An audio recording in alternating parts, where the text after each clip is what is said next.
After a scintillating and very shocking preliminary final result, the Geelong Cats have done it again. They are through to another preliminary final. This boss character, this phenomenal football club just keeps doing it over and over again.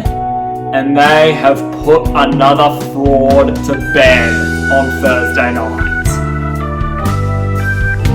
Talking about the game, first of all, 13 out of 18 years the Geelong Cats have been in a prelim final.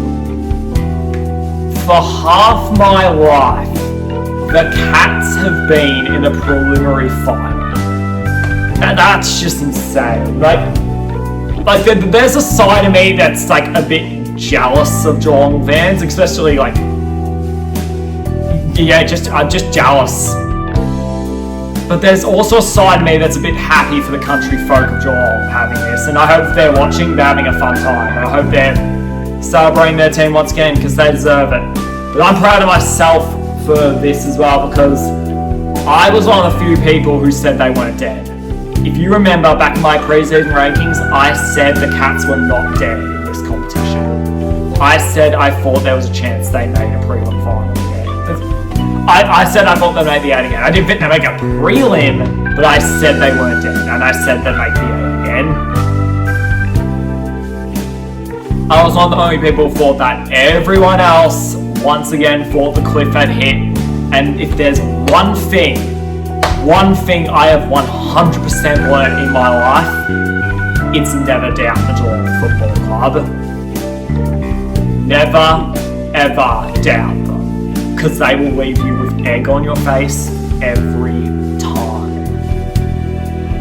Going into this game, it was an absolute demolition. Like, they won in all areas. Midfield, defense, forward. It was just insane. In a game at Adelaide Oval, in a game that Port Adelaide had the advantage in, and overall on paper had the key advantage to win this whole game. They had the dominant midfield. The Cats made that midfield look like what we were all saying theirs was. Sloppy, irrelevant, impatient, terrible. So many Cats players and so many young players were getting so much of the football, making such insane moves. Jed Hughes, Guy Myers, Lawson Humphries, Tanner Blewett, both Henry brothers were just so insane with their use of the football. And we were saying that Patrick Dangerfield needed a massive finals campaign to put his stamp on this. Oh man, he's had a massive finals campaign and he's put his stamp early on. If Patrick Dangerfield plays like this, good luck beating Geelong. And you know who else it's going to be good luck beating Geelong if they keep playing like this? Jeremy Cameron. He's the best forward in the game. I know Hogan won the Coleman medal. I know Curnow has won 2 Coleman medals. He's the best forward in the game. For general impact whenever he gets the football and what he can do with it, he's the best forward in the game. And I was saying to my dad as we were watching this game, I said, Geelong gave up 2, 3, 4 first rounders for Jeremy Cameron GIS back in 2020. They didn't give up enough. They should have given up 6 first rounders and one of Brian Myers or like Mark Blickhart's or Max Holmes in the deal, because he's just so insane of a player. He's just so game-breaking of a player. They need to really give up their future, and I mean give up their soul to get Jeremy Cameron to this club. Like, legitimately, it's just insane. And the defense, like Colin Jasny, was just so amazing with how he played around the ball. Just so great. So much things to love about this Geelong performance. And once again, you give your flowers to them, and you, once again, like, just... If you're a Geelong fan, it must have been the most blessed thing in the world. Like, you really should wake up every day and be thankful that you were born into such an amazing football club. I have cousins who are Geelong fans, and believe me, I'm a bit envious of their lifestyle. Believe me, if they're watching, I'm envious of you, and I hope you enjoy this prelim final, but I'm very, very envious of you.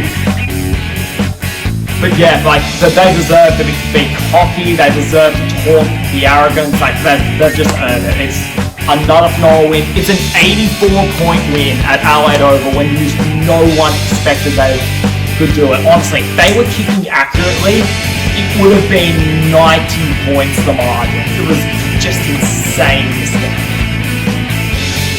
And overall, it puts the Cats into a preliminary final, and legitimately, it's shaking this premiership race wide open. With how they utterly destroyed Port Adelaide on Thursday night. They gave a warning. That's Port's corpse right there. You're gonna be next if you try and run into the Geelong juggernauts. And believe me, I don't think anyone wants to bet against Geelong now, so I really think they're new fan favourites. And honestly, I wouldn't be shocked if they win play. I would not be shocked. They have played themselves perfectly into this. And Chris Scott, man, just what a coach. What a coach. Just all my life, like, he's just been phenomenal, being able to adapt, being able to play the circumstances. He's just absolutely phenomenal, man. And they're going to be up there for such a long time, as long as this man is the head coach for Geelong Football Club. They just did so amazing, so incredible. Just what another incredible job by the Geelong Football Club, who are just. There are at least 16 other clubs who are watching on, just envious of the Cats every single year, and that's a legitimate fact. Now we get into the more dirtier side. I said Port had the most to lose this final series. I was scared, really scared they were going to blow a game at Adelaide Oval. They didn't even wait to do that.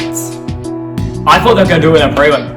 I had them winning this game, but I had them doing it in a prelim. They didn't even wait. Early on, they looked sloppy, untired. Their midfield was getting destroyed. Charlie Dixon, I'm sorry, he can't win finals. His legacy as a player who does not impact major games has been sealed. Regular season, he's just a regular season fodder, Charlie Dixon. That's really what he is, the king of the regular season. Shit in finals. Willie Ollie was the only small forward who did anything for the Port Adelaide. Jason Horne-Francis was the only midfielder who did anything. Captain Rosie saw nothing of him, and I really think he needs to be considered to take off the captaincy.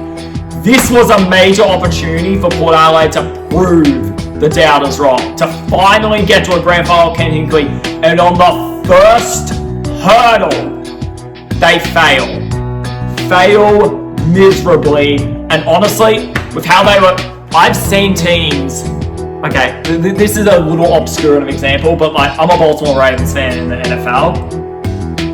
In week 17 last year, they played the Dolphins, and what they did to the Dolphins, I just looked at that game and I was like, they beat them not only physically, but mentally. And I just looked at that game and I was like, they aren't going to recover from this. The Dolphins, they just didn't win a game for the rest of the year. I think the same thing for Port Adelaide. I really think they're out in straight sets. I think the winner of tonight's game between the Hawks and Bulldogs is going to a preliminary final. They're out in straight sets. I think they've been beaten physically, but mentally as well, by the Cats. And Zach Bars is out. Their best player for the whole game is going to be out. And Ken Hinkley, oh boy. I've called a few episodes this season a Hinkley tradition. This man's a con artist in South Australia. How does he keep promoting hope to all these fans and then flopping in the finals every year? I'm not exaggerating when I say I think Simon Goodwin is a better coach than Ken Hinkley. That dude's going to get sacked next year, but he's legitimately a better coach. Hell, Matthew Nix might be a better coach than Ken Hinkley. Like, He's had so many opportunities to prove himself in the finals, and he just collapsed on the big stage once again. I'm sorry, but when you play your way into top 2, you are on a 6-game winning streak. You can't show that in the moment. And it was just pathetic what Port Adelaide put on display. And I think their season ended last night. I think they're going out in straight sets, and this team got brutally unmasked. They are what they thought we were. Regular season coasters. But all credit goes to the Geelong Football Club. Just a phenomenal football club in everything they do, and they are into another preliminary final at the MCG, and I think likely a grand final and a potential premiership. Enjoy, Geelong fans. You deserve it.